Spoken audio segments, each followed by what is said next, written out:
En esta presentación grabada para la materia de balance de momento, calor y masa del Instituto Tecnológico de Mexicali, se va a hablar de la migración del vapor de agua en los edificios y la difusión transitoria de masa, temas que se tocan también en el libro de Transferencia de calor y masa del autor Yunus Engel. Los temas que se van a tocar primeramente va a ser migración del vapor de agua en los edificios, los parámetros y las ecuaciones que tienen que utilizarse para este tipo de análisis y un ejemplo de aplicación que va a ser el ejemplo 14.6. El segundo tema a tratar va a ser difusión transitoria de masa, los parámetros y ecuaciones para este análisis transitorio y el ejemplo de aplicación que va a ser el 14.7. Ya que la humedad influye mucho en lo que es el rendimiento y la durabilidad de los materiales, la transmisión de esta misma humedad es una consideración muy importante al momento de realizar una construcción o realizar el mantenimiento de algunos edificios. Las dimensiones, por ejemplo, de la madera y de otras sustancias higroscópicas cambian con lo que es el contenido de la humedad, o sea que el material que es higroscópico es capaz de absorber la humedad que hay en el medio. Y estos cambios en las dimensiones debilitan las juntas de estos materiales y pueden poner en peligro la integridad estructural de los componentes de la construcción. Y también pueden causar cambios en lo que es la apariencia y las propiedades físicas de los materiales. Por ejemplo, pueden causar corrosión y oxidación en los metales, pudrición en las maderas y también desprendimiento de pintura en algunas superficies como paredes, interiores o exteriores. Precisamente uno de los materiales más delicados en cuanto al contenido de humedad es la madera, pues si contiene de 24 a 31% de agua, se desintegra muy rápido a temperaturas de 10 a 38 grados centígrados. También el moho crece a humedades relativas por encima del 85%, y la expansión del agua durante lo que es la congelación puede dañar la estructura celular de los materiales porosos. De igual manera, la humedad afecta la conductividad de los materiales porosos. Pueden ser suelos, materiales de construcción, materiales aislantes y por consecuencia de esto también afecta la transferencia de calor a través de ellos. Diversos estudios indican que la transferencia de calor aumenta casi de una forma lineal en cuanto al contenido de humedad, y esto lo hace a razón de 3 a 5% por cada aumento de porcentaje en el contenido que tenga de humedad en volumen. Por ejemplo, utilizando de apoyo esta imagen que se puede ver aquí, el aislamiento con 5% de contenido de humedad en volumen puede aumentar la transferencia de calor en 15 a 25%, esto respecto a lo que es el aislamiento seco. La migración de la humedad también puede servir como un mecanismo de transferencia de calor latente, esto mediante la alternación de evaporación y condensación. Un ejemplo sencillo puede ser pensar en el curso de un día cálido y al mismo tiempo húmedo. El vapor del agua puede migrar a través de una pared y condensarse en el lado interior de ella, y en este momento libera calor de vaporización, y después se invierte el proceso en el transcurso de una noche cuando el clima ya está frío. El contenido de la humedad también puede afectar lo que es el calor específico y por consecuencia las características de almacenamiento de calor en los materiales de construcción utilizados. También la migración de humedad en las paredes o pisos o los plafones de los edificios y en otro tipo de aplicaciones de construcción se pueden controlar por medio de barreras contra el vapor o retardadores de vapor. Las barreras contra el vapor son materiales que son impermeables a la humedad y pueden ser láminas metálicas u hojas metálicas gruesas, capas gruesas de plástico, y son barreras muy efectivas contra la migración del vapor. Por otro lado, los retardadores de vapor retrasan el flujo de la humedad a través de estructuras, pero no lo eliminan en su totalidad.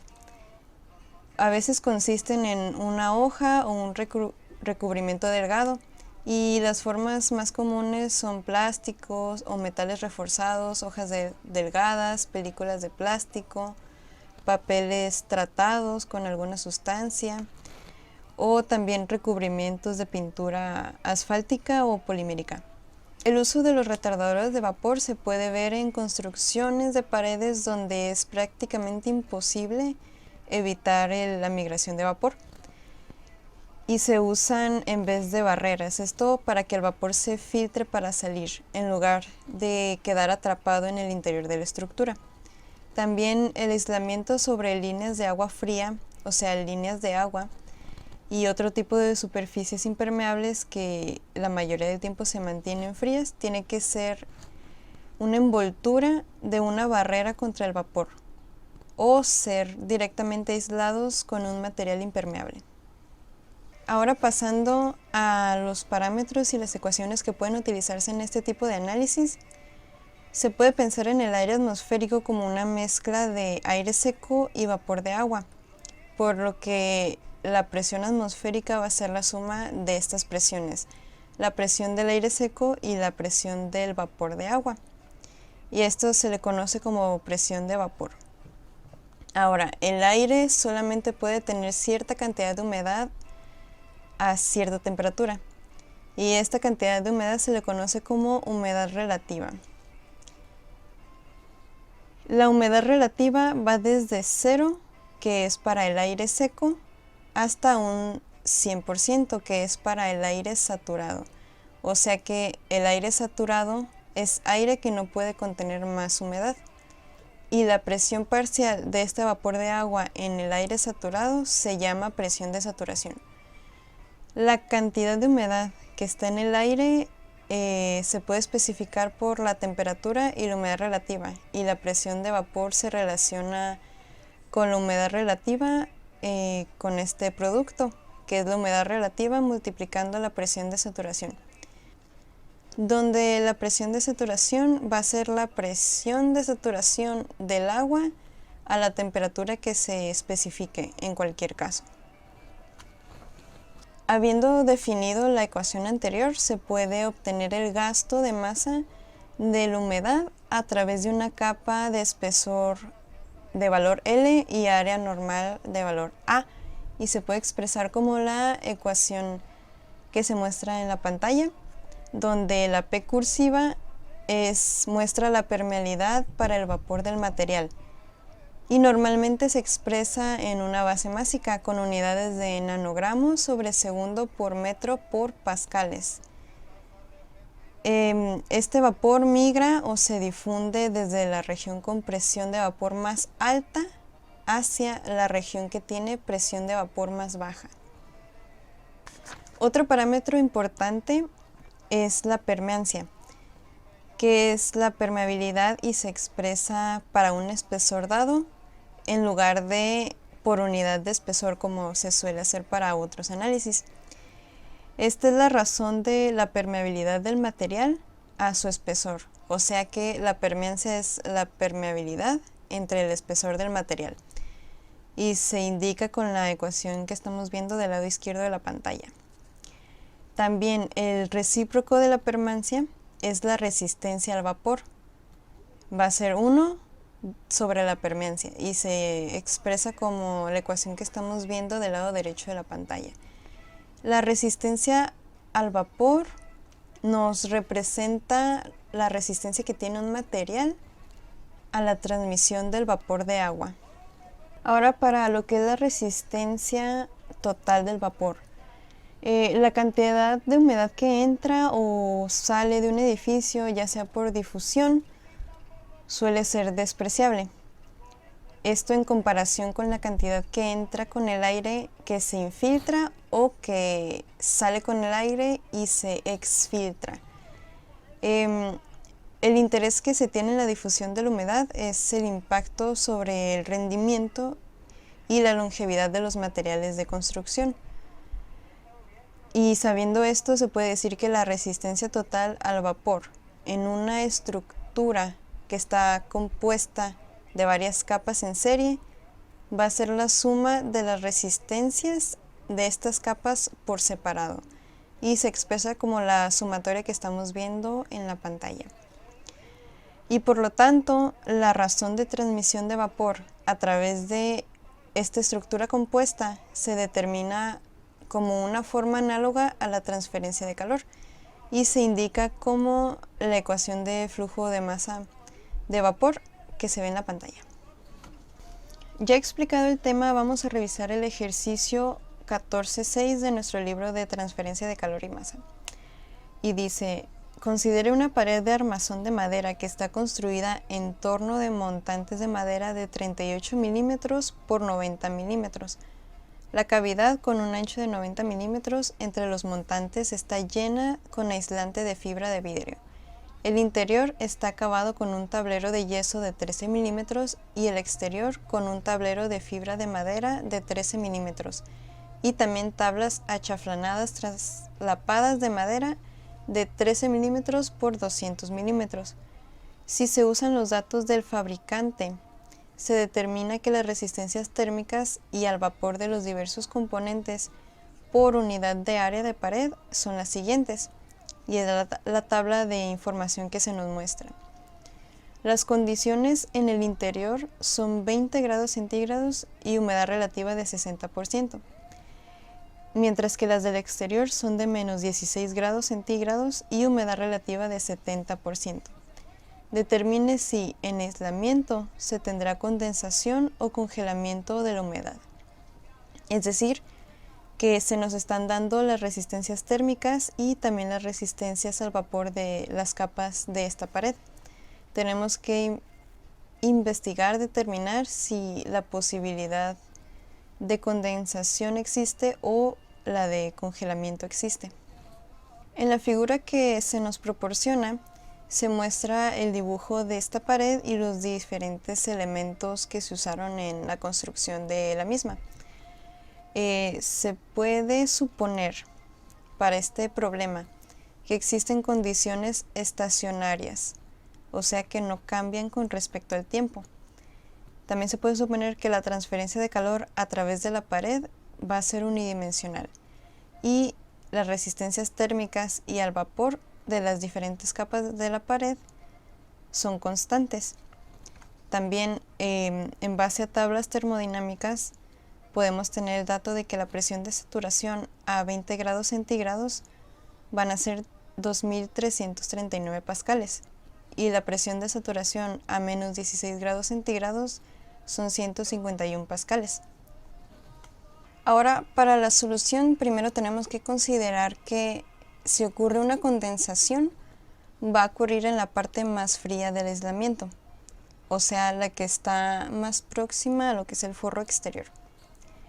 Iniciando con los cálculos, podemos calcular la transferencia de calor a través de una unidad de área de esta pared y se utiliza el dato de la resistencia térmica total para esto, que es la suma de todas las resistencias térmicas de cada material por el que está compuesto esta pared. Ahora, la resistencia térmica de la parte exterior de la pared, o sea, la que está más allá del aislamiento, va a ser la suma de las tres primeras resistencias, o sea, los primeros tres materiales, ya que el cuarto sería el aislamiento. Nos resulta que son 0.40 metros cuadrados por grado centígrado sobre watt. Y se puede calcular con este dato la temperatura de la interfase del aislamiento al forro exterior. Nos resulta en menos 11.3 grados centígrados. Y igualmente con tablas termodinámicas podemos concluir en que la presión de saturación a menos 11.3 grados centígrados van a ser 234 pascales. Esto como un dato. Ahora, si hay condensación o congelamiento en esta pared, la presión de vapor en la interfase tendría que ser de 234 pascales. Y para poder continuar con la solución, calculamos lo que es la presión de vapor en el interior y en el exterior de la pared. En el interior nos resulta que son 1404 pascales y en el exterior nos resulta que son 106 pascales. Ya con los datos que tenemos, podemos calcular la razón del flujo de humedad en el interior y en el exterior de la pared. Nos resulta en que la humedad fluye hacia la interfase con razón de 9400 nanogramos sobre segundo, pero de la interfase hacia el exterior de la pared a una razón de 3900 nanogramos sobre segundo. Ya en este caso, si la presión en la interfase no puede sobrepasar los 234 pascales, entonces podemos decir que la humedad se está congelando en el aislamiento a esta razón. Es decir, que se congela a razón de 90.453 nanogramos sobre segundo. Y ese es el resultado de este ejercicio. Lo que es el análisis de migración de vapor es obviamente muy útil para la determinación de la fuga de esta especie, pero a través de una capa que está en reposo. Y para la difusión de especies en masa para un determinado tiempo, o sea, la difusión transitoria de masa, se aplica lo que es el análisis transitorio. Como un ejemplo, para la superficie de un componente de acero dulce, a veces se suele endurecer empacando ese componente en un material carbonoso. Y esto dentro de un horno a altas temperaturas. Ahora, en el transcurso del corto tiempo que está este material en el horno, las moléculas de carbono se pueden difundir a través de la superficie del componente de acero, pero van a penetrar hasta una profundidad de unos pocos milímetros, es decir, que no penetran ni hasta el centro. La concentración de carbono va a disminuir en forma exponencial desde la superficie hasta las partes interiores. Y el resultado de esto pues es un componente de acero con una superficie dura, pero una región central muy suave. Una cosa curiosa es que la difusión transitoria de masa en un medio en reposo es análoga a lo que es la transferencia transitoria de calor. Esto siempre que la solución esté diluida y que tenga una densidad constante. Entonces, los problemas análogos de difusión transitoria unidimensional de masa satisfacen los requisitos siguientes, que es que el coeficiente de difusión es constante. Y esto es válido para un medio isotérmico, o sea que corresponde a lo que es la difusividad térmica constante. No hay reacciones homogéneas en el medio que generen o agoten la especie A en difusión. Y esto corresponde a una nula generación de calor. Y inicialmente, o sea en el tiempo igual a 0, la concentración de la especie A es constante en toda la extensión del medio, y esto corresponde a una temperatura inicial uniforme. Entonces, se puede obtener la solución de un problema de difusión de masa de una forma directa, y esto a partir de la solución analítica o gráfica de este mismo problema correspondiente a la conducción de calor. Y del lado derecho de la pantalla se puede apreciar la analogía entre estos dos casos. Ya para lo que es el caso de un medio que es semi-infinito y con concentración constante en su superficie, la solución para esto se puede expresar igualmente de forma análoga a la ecuación del flujo especificado de calor en la superficie, mostrado como la ecuación que se ve primeramente en la pantalla, con la función error. En esta ecuación, C subíndice AI es la concentración inicial de esta especie A. Esto en el instante de t igual a 0. y C con subíndice AS es la concentración en el lado interior de la superficie que está expuesta al medio. Si se usan definiciones de fracción molar, fracción de masa o densidad, se puede demostrar que para las soluciones que son diluidas se puede utilizar cualquier parte de la ecuación que se muestra del lado inferior de la pantalla. Y esto es porque la densidad total o la concentración molar total de estas soluciones diluidas suele ser constante. Es decir, que si la densidad es constante, la concentración es constante y por lo tanto se pueden usar otras medidas de concentración para estas soluciones. Otra cantidad que es de interés en estos procesos de difusión de masa es la profundidad de difusión en el tiempo dado. Se caracteriza por lo que es la profundidad de penetración y se define como el lugar X en donde la tangente intercepta a la recta de concentración, donde la concentración de la especie A va a ser igual a la concentración de la especie A inicial. Ya que se obtiene el gradiente de concentración cuando X es igual a 0, se puede derivar la ecuación anterior y se determina la profundidad de penetración, que se define por la ecuación que estamos viendo en la pantalla. Y por lo tanto, esta profundidad de penetración va a ser proporcional a la raíz cuadrada del coeficiente de difusión y también del tiempo. Generalmente los coeficientes de difusión en sólidos son muy bajos y por consecuencia el proceso de difusión puede afectar una capa delgada en la superficie del material. Igualmente, en el curso de una difusión transitoria de masa en un sólido se puede considerar de manera conveniente como un medio que es semi-infinito, y esto sin importar qué tamaño o forma tenga. Cuando la profundidad de penetración es pequeña en relación con el espesor de este sólido, se puede hacer esa consideración. Y cuando no sea el caso, se pueden obtener soluciones para la difusión transitoria unidimensional de masa, ya sea en pared plana, cilindro o esfera, a partir de las soluciones de problemas análogos de la conducción de calor.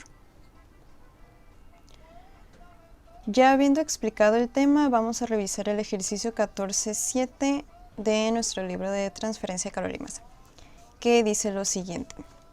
Comúnmente se endurece la superficie de una pieza de acero dulce empacándola en un material carbonoso dentro de un horno a una temperatura elevada.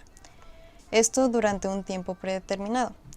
Considere una de esas piezas con una concentración inicial uniforme de carbono de 0.15% en masa. Ahora se empaca la pieza en un material carbonoso y se coloca en un horno a temperatura elevada. Se sabe que el coeficiente de difusión del carbono en el acero a la temperatura del horno es de 4.8 por 10 a la menos 10 metros cuadrados sobre segundo. Y se determina que la concentración de equilibrio del carbono en el hierro en la interfase es de 1.2% en masa.